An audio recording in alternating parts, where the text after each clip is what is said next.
நாமத்திற்கு மகிமை உண்டாவதாக. இந்த 72ஆம் சங்கீதத்தின் மூலம் கர்த்தர் நம்மோடு கூட பேசுவாராக. யாவரும் கவனமாய் கவனிக்கும்படி அன்பாய் கேட்டுக்கொள்ளுகிறேன். எல்லாரும் எடுத்துக்கொள்ளுங்கள். சங்கீதம் 72. பிள்ளைகள் எடுத்திருக்கீங்களா? சங்கீதம் 72. அதில் முதற் பகுதியில் எழுதப்பட்டிருக்கிறது சாலோமனை பற்றிய சங்கீதம். கடைசி வசனத்தை வாசித்தோம் என்றால், ஈசாயின் புத்திரனாகிய தாவீதின் விண்ணப்பங்கள் முடிந்தது. இது ஈசாயின் மகன் யாரு? தாவீது. தாவீதின் மகன் யாரு? சாலமோன்.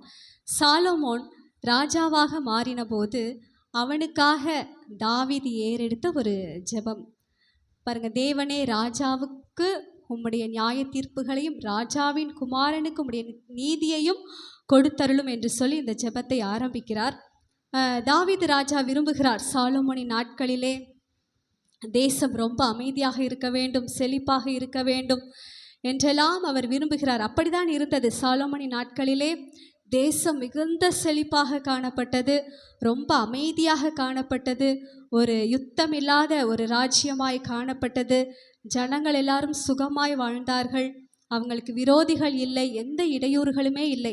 இதையெல்லாம் அவர் எவ்வளவு செல்வ செழிப்பாய் வாழ்ந்தார் என்று 1 ராஜாக்கள் 4ஆம் அதிகாரத்தை எல்லாம் வாசித்து பார்த்தோம் என்றால் தெரியும்.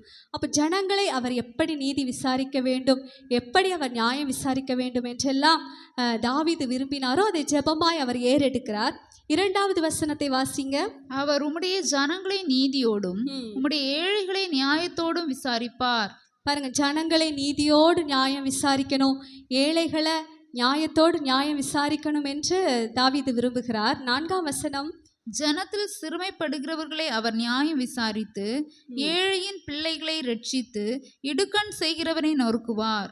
பாருங்க, சிறுமைப்படுகிறவர்களை பாதுகாக்கணும், ஏழையின் பிள்ளைகளையெல்லாம் ரட்சிக்கணும், இடுக்கண் செய்கிறவர்களை என்ன செய்யணுமா? நொறுக்கணும். இதையெல்லாம் சாலோமோன் அவருடைய ஆட்சியில் செய்ய வேண்டும் என்று விரும்புகிறார். 12ஆம் வசனம், கூப்பிடுகிற எளியவனையும் உதவியற்ற சிறுமையானவனையும் அவர் விடுவிப்பார். 13, பலவீனனுக்கும் எளியவனுக்கும் அவர் இறங்கி எளியவர்களின் ஆத்துமாக்களை ரட்சிப்பார். பாருங்க, ஒரு தாவீது ராஜா தன்னுடைய மகனாகிய சாலோமோன் என்னெல்லாம் செய்ய வேண்டும் என்று விரும்பினாரோ அதை தான் தேவனும் விரும்பினார். நம்முடைய பிதாவாகிய தேவனும் இதை தான் விரும்பினார். அதற்காகவே அவர் என்ன செய்தார் என்றால், தம்முடைய குமாரனாகிய இயேசு கிறிஸ்துவை இந்த உலகத்திற்கு அனுப்பினார். 6வது வசனத்தை வாசித்து பார்த்தோம் பாருங்க. புல்லறுப்புண்ட வெளியின் மேல் பெய்யும் மழையை போலவும் பூமியை நனைக்கும் தூறலை போலவும் இறங்குவார். ஆண்டவராகிய இயேசு கிறிஸ்துவை இந்த உலகத்திற்கு அவர் அனுப்பினார். அது எப்படி இருக்கிறதாம்? புல் அறுப்புண்ட வெளியின் மேல் பெய்யும் மழையை போலவும் பூமியை நனைக்கும் தூறலை போலவும் அவர் இறங்குவார்.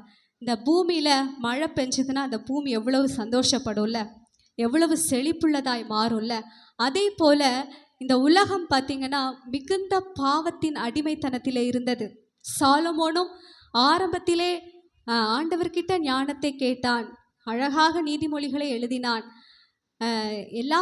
எல்லாமே சிறப்பாக இருந்தது. ஆனால் அவனுடைய கடைசியில் அவன் பாவத்தில் விழுந்தான். தொடர்ந்து ஜனங்களுடைய வாழ்க்கையும் அப்படியாக தான் இருந்தது. எல்லாருமே பாவம் செய்கிறவர்களாய் இருந்தார்கள். அந்த நேரத்திலே தேவன் எதை விரும்பினார்னா, ஆண்டவராகிய இயேசு கிறிஸ்துவை இந்த உலகத்திற்கு அனுப்பும்படி விரும்பினார். அவர் வந்து இந்த பூமியின் இருளை, இந்த பாவத்தின் அடிமைத்தனத்தில் இருக்கிற ஜனங்களை விடுவிக்க வேண்டும் என்று அவர் இந்த உலகத்திற்கே வந்தார். அவர் 7ஆம் வசனத்தை வாசிங்க. அவருடைய நாட்களில் நீதிமான் செழிப்பான், சந்திரன் உள்ள வரைக்கும் மிகுந்த சமாதானம் இருக்கும். ஒவ்வொருவரையும் நீதிமான்களாய் மாற்ற வேண்டும் என்பதுதான் அவருடைய திட்டம், தீர்மானம். அவர் என்னெல்லாம் செய்கிறார் பாருங்க. அவரும் இதேதான். கூப்பிடுகிற எளியவனையும் உதவியற்ற சிறுமையானவனையும் விடுவிக்கிறார். பலவீனனுக்கும் எளியவனுக்கும் அவர் இறங்குகிற தேவனாயிருக்கிறார்.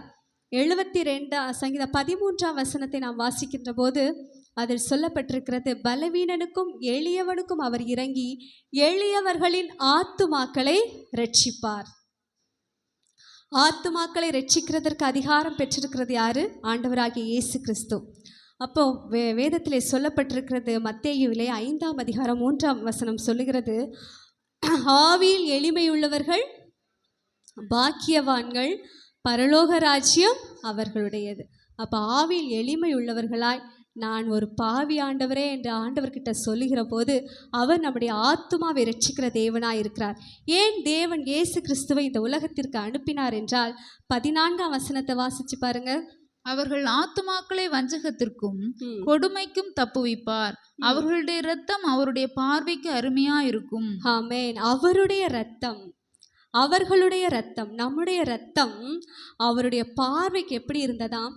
அருமையாக இருந்ததாம். நம்முடைய ஜீவன் அவருடைய பார்வைக்கு அருமையாக இருந்தது. நம்முடைய ஜீவன் அவருடைய பார்வையில் விலையேற பெற்றதாக இருந்தது.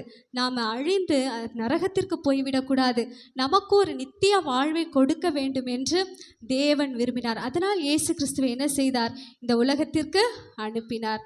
பார்த்தீங்களா, எவ்வளவு நல்ல தேவன். நம்முடைய இரத்தம் அவருடைய பார்வைக்கு எப்படி இருக்கிறதாம்? அருமையாக இருக்கிறதாம். நாம் செய்கிற தவறுக்கும் தண்டனைக்கும் நம்ம நித்திய நரகத்திற்கு போய்விடக்கூடாது என்பதற்காக நம்முடைய இரத்தம் அவருடைய பார்வைக்கு அருமையாக இருந்தபடியினால அவர் அவருடைய இரத்தத்தை கொடுக்கும்படியாக என்ன செய்தார்? இந்த உலகத்திற்கு வந்தார். பாருங்க, சாலமோன் நாட்களில் எப்படி அந்த தேசம் எப்படிப்பட்டதாக இருந்தது? 9ஆம் வசனத்தை வாசிச்சு பாருங்க. வனாந்திரத்தார் அவருக்கு முன்பாக குனிந்து வணங்குவார்கள், அவருடைய சத்துருக்கள் மண்ணை நக்குவார்கள். 8 ஒரு சமுத்திரம் தொடங்கி மறு சமுத்திரம் வரைக்கும், நதி தொடங்கி பூமியின் எல்லைகள் வரைக்கும் அவர் அரசாளுவார். 10 தர்ஷீசின் ராஜாக்களும் தீவுகளின் ராஜாக்களும் காணிக்கைகளை கொண்டு வருவார்கள். ஷேபாவிலுள்ள ராஜாக்கள் வெகுமானங்களை கொண்டு வருவார்கள். எல்லாருமே நாம கேள்விப்பட்டிருக்கிறோம், அப்படித்தானே? சாலமோன் மிகுந்த ஞானம் உள்ளவனா இருந்ததுனால அவனுடைய ஞானத்தை கேள்விப்பட்டு 4 திசைகளிலும் இருந்து என்ன செய்தார்களாம்? ராஜாக்கள் சாலமோனை தேடி வந்தார்களாம். அவங்க ஒவ்வொரு ராஜாக்கள் வரும்போது அவங்க தேசத்தில் என்ன உச்சிதமான காரியங்கள் எல்லாம் இருக்குமோ அதையெல்லாம் காணிக்கையாக கொண்டு வந்தாங்க. அதே போல தான் ஆண்டவராகிய இயேசு கிறிஸ்து பிறந்த பொழுது என்ன செய்தார்கள்? சாஸ்திரிகள் காணிக்கைகளை கொண்டு வந்தார்கள். 18வது வசனத்தை வாசிப்போமா? இஸ்ரவேலின் தேவனாயிருக்கிற கர்த்தராகிய தேவனுக்கு ஸ்தோத்திரம் உண்டாவதாக, அவரே அதிசயங்களை செய்கிறவர். 19 அவருடைய மகிமை பொருந்திய நாமத்துக்கு என்றென்றைக்கும் ஸ்தோத்திரம் உண்டாவதாக, பூமி முழுவதும் அவருடைய மகிமையால் நிறைந்திருப்பதாக. இந்த நாட்களிலும் கர்த்தரை அறிகிற அறிவினால் இந்த பூமி முழுவதும் நிரம்ப வேண்டும் என்று கர்த்தர் வாஞ்சிக்கிறார். அந்த காரியத்தை நாம் செய்யணும். நம்மை இன்னும் யார் யார் ரட்சிக்கப்படவில்லையோ அவர்களுக்கெல்லாம் கர்த்தருடைய நாமத்தை சொல்ல வேண்டியது. அவர் நம்மை எப்படி ரட்சித்தாரோ, பாவத்தின் அடிமைத்தனத்திலிருந்து, அந்த எரி நரகத்திலிருந்து எப்படி நம்மை விடுதலையாக்கி ரட்சித்திருக்கிறாரோ அதே காரியத்தை நாம் மற்றவர்களுக்கு அறிவித்து அநேகரை ரட்சிப்பிற்குள்ளே நடத்த வேண்டியது நம் ஒவ்வொருவருடைய கடமை. தேவன் விரும்புகிறது என்ன தெரியுமா? பூமி கர்த்தரை அறிகிற அறிவினால் நிறைய வேண்டும், இந்த பூமி கர்த்தருடைய மகிமையினால் நிறைய வேண்டும் என்றுதான் கர்த்தர் விரும்புகிறார். இந்த சங்கீதத்தின் மூலம் கர்த்தர் நம்மை ஆசீர்வதிப்பாராக.